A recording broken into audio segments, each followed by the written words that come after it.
안녕하세요, 주가방입니다. 자, 오늘 국내 증시가 2000포인트를 드디어 넘어섰고요. 저는 오늘 여기에서 곧버스 4차 매수를 했습니다. 마지막 5차 매수는 여기 2100포인트인데요 솔직히 여기까지는 안 갔으면 하는 바람이고요. 그리고 오늘 개인들의 수급도 한번 보시면 오늘 개인들이 4799억을 매도를 했는데요. 그 전에도 보시면 5월 19일 날 1조 1869억을 매도한 적이 있습니다. 이날이 언제냐 하면 거의 2000포인트까지 국내 증시가 다다랐을 때 개인들의 매도가 1조 넘게 나온 적이 있었는데요. 아직 좀 더 지켜봐야 알겠지만 개인들도 2000포인트 부근에서는 차익 실현 준비를 하고 있다라고 보시면 되지 않을까 싶습니다. 그리고 코스닥도 잠깐 보시면 코스닥 같은 경우에는 이 낙폭 대비해서 거의 100%를 넘어서는 수준인데요. 아무튼 코스닥 같은 경우에는 급락 대비 조정도 없이 이 100%를 넘어서는 급등세를 보이고 있습니다. 그래서 앞으로도 개인들의 투매가 나오기 전까지는 시장에 순응하시면서 매매하시기 바라고요. 그리고 오늘 두산 그룹주들이 일제히 강한 모습을 보였는데요. 차트를 보면서 정리만 좀 하고 그 다음에 두산 그룹주 선두를 놓쳤다면 후발주를 잡아라에 대해서 이야기해 보도록 하겠습니다. 우선 종목별로 수급을 한번 정리해 보았는데요. 오늘은 두산중공업도 포함해서 말씀드리도록 하겠습니다. 두산중공업 같은 경우에는 지금 삼성증권에서 3거래일 순매수가 들어오고 있고요. 그 이외 증권사에서는 별다른 특징을 보이고 있지 않습니다. 그 다음에 두산인프라코어 같은 경우에는 한국투자증권이 제1주포였고 키움이 제2주포, 삼성증권이 제3주포였죠. 그런데 지금 이 순위가 바뀌어서요. 제2주포가 삼성증권이 되고 그 다음에 제3주포가 NH투자증권입니다. 그래서 여기 써놓은 수치들을 한번 보시면 여기 가로를 쳐놓은 건 최근 매도가 아니고요. 총 30거래일 중에서 4거래일 정도 매도가 나왔다는 뜻입니다. 그 다음에 삼성증권에서는 6거래일 중에 하루 매도가 나왔고요. NH투자증권 같은 경우에는 5거래일 중에 오늘 매도가 나왔습니다. 그래서 두산인프라코어 같은 경우에는 제1주포인 한국투자증권의 수급 상황을 좀 관심있게 지켜보시고요. 그 다음에 오늘 첫 매도가 나왔던 NH투자증권 같은 경우에는 이 매도세가 연속성으로 이어지는지 같이 확인하시면 되고요. 그 다음에 두산솔루스 같은 경우에는 삼성증권에서 25거래일 중에 8거래일 매도가 나왔고요. 그리고 오늘 NH투자증권, KB증권, 미래에셋대우에서 첫 매수가 들어왔습니다. 그래서 이런 수급을 보실 때는 항상 연속성이 있나 없나 보시고요. 만약에 이 첫 매수가 그 다음날 매도로 이어진다면 의미 없는 수급이다 라고 보시면 되고요. 만약에 이 첫 매수가 이틀, 3일 순매수로 이어진다면은 그때는 그 증권사도 관심 있게 지켜봐야 되는 증권사가 되는 겁니다. 그 다음에 두산 피오셀 같은 경우도 보시면 NH투자증권에서 7거래일 중에 3거래일 매도가 나왔고요. KB증권에서는 6거래일 중에 하루 매도가 나왔습니다. 그래서 정리를 하자면 두산중공업 같은 경우에는 삼성증권 좀 관심있게 보시면 될 것 같고요. 그 다음에 두산인프라코어 같은 경우에는 한국투자, 그 다음에 삼성증권, NH투자증권 관심있게 지켜보시고, 두산솔루스 같은 경우에는 삼성증권 관심있게 지켜보시고요. 이제 새로이 진입하고 있는 이 새 증권사도 향후 흐름을 한번 지켜보시기 바랍니다. 그 다음에 두산 피오셀 같은 경우에는 NH투자증권하고 KB증권 관심있게 지켜보시면 될 것 같고요. 오늘 장중에는 두산솔루스하고 두산 피오셀이 강한 모습을 보였는데요. 두산솔루스 같은 경우에는 삼성증권, NH투자, KB증권, 미래에셋대우가 순매수를 보이면서 강한 상승세를 보였고요. 두산 피오셀 같은 경우에는 NH투자증권, KB증권에서 순매수세를 보이면서 또 강한 모습을 보였습니다. 그리고 오늘 제가 30% 남아있던 두산 피오셀을 정리를 했는데요. 그것도 어떻게 매매했는지 잠깐 보여드리면 두산 피오셀은 지난 시간에도 말씀을 드렸듯이 일단 이 박스권을 이날 돌파를 했고요. 그리고 양봉을 3개 만드는 적산병을 만들었습니다. 그래서 저는 적산병이 나오면 보통 3번째 봉이나 4번째 봉에서 차익 실현을 하는데요. 오늘 전액 차익 실현을 했습니다. 그래서 키움 차트로 보여드리면 지금 여기서 매도를 했는데요. 지금 이 자리가 어떤 자리냐 하면 VI가 걸리기 직전 자리였었고요. 원래는 제가 이 양봉이 VI에 걸리기 전에 매도를 걸었는데요. 체결되지 않고 이 개파락한 시가에서 매도가 됐습니다. 그래서 추후 당일 상승률 대비해서 10% 미만으로 떨어지면 재매수를 하려고 했었는데요. 주가가 이렇게 흘러내리면서도 크게 빠지지 않는 상당히 강한 모습을 보였습니다. 그래서 내일 한 번 더 매매를 할 수 있을지 없을지는 모르겠지만 저는 내일 한 번 더 매매를 해볼 생각인데요. 차트를 보시면 사실 이런 급등주를 제가 매매할 때는요, 이렇게 5일선과 10일선이 강한 상승세를 보일 땐 전일 저가가 깨지 않으면 무조건 홀딩하고 가는 스타일입니다. 사실 오늘 제가 다 팔았던 이유 중에 하나는 오늘 고점을 찍고 최소한 10% 미만으로 한번 밀릴 것 같아서 이때 한번 더 잡으려고 고가 부근에서 판 거였는데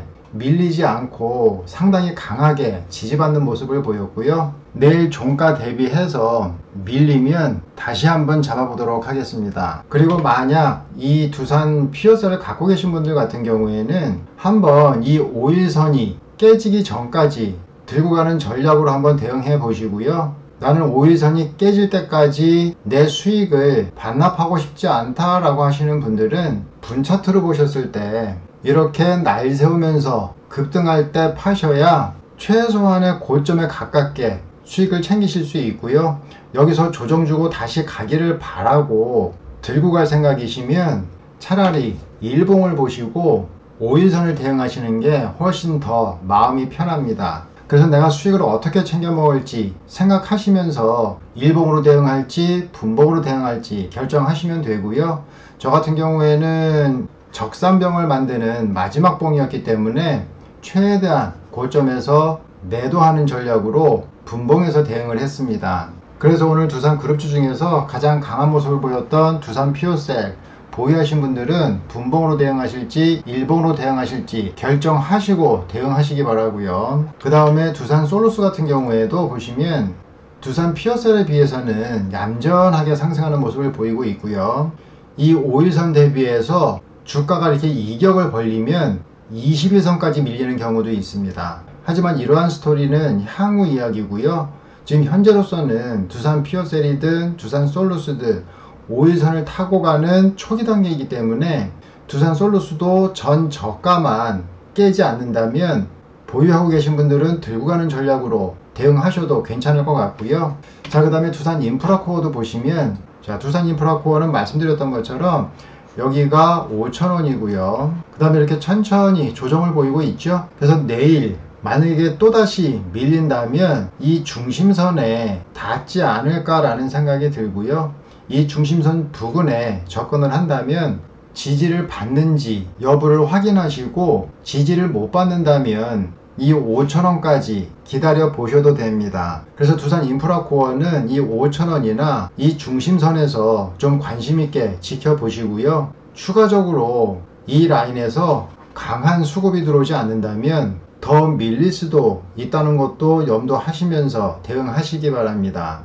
그리고 오늘은 두산중공업도 한번 보겠는데요.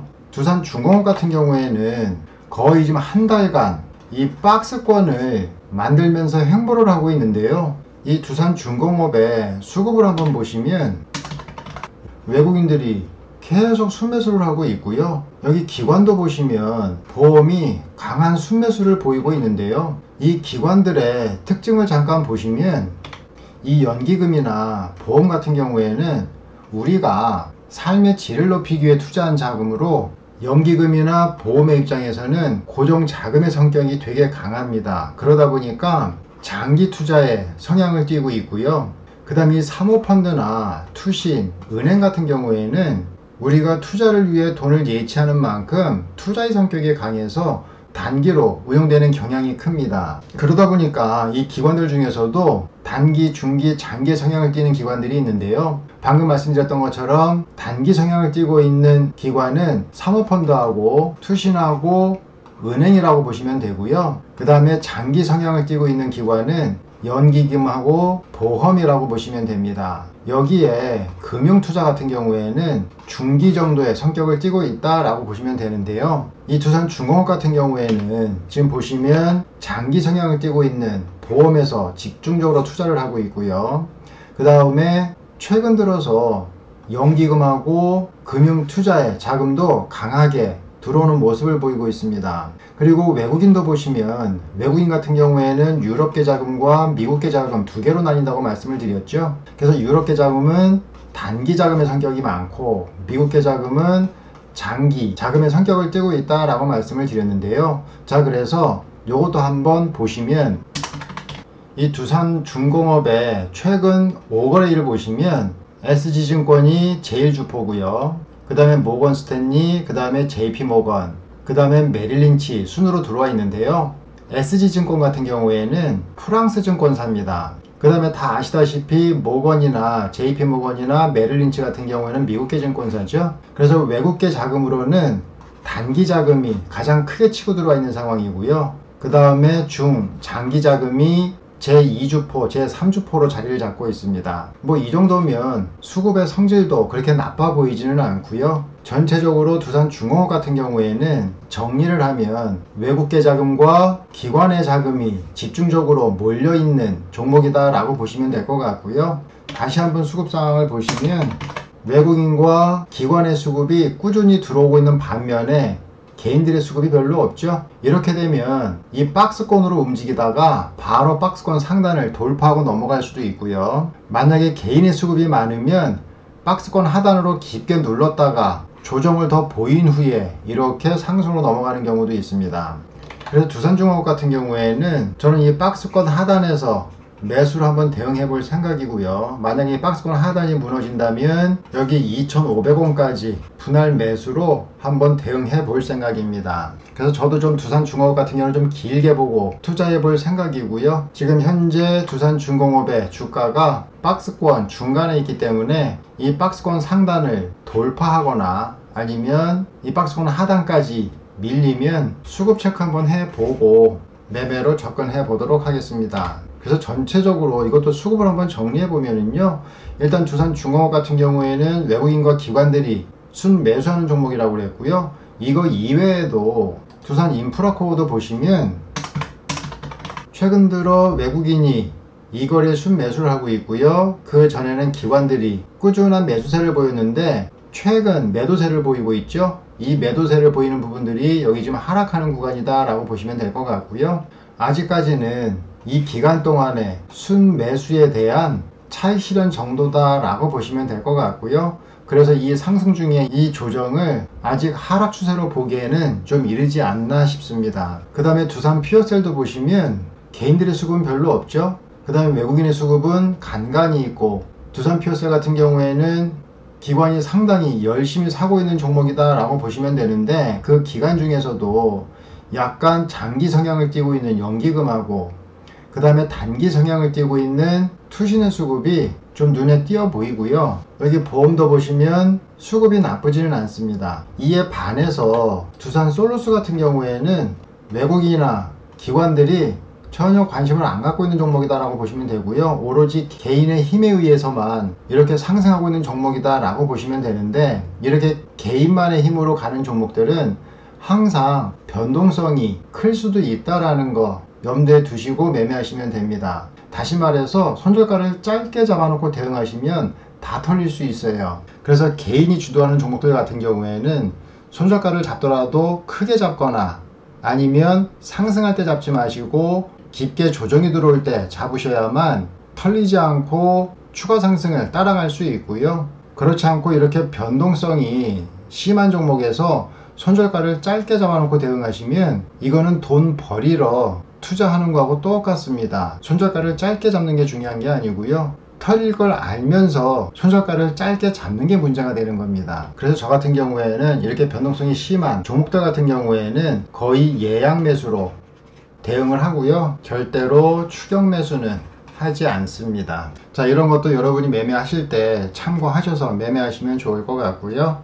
자, 이제 두산그룹주에 관련된 영상은 특별한 이벤트가 없는 한 그만 찍을까 합니다. 자, 이 두산 그룹주 갖고 계신 분들 수익 끝까지 잘 챙겨 드시고요. 자, 제가 준비한 건 여기까지입니다. 자, 이 영상 도움이 되셨으면 구독과 좋아요 부탁드리겠습니다.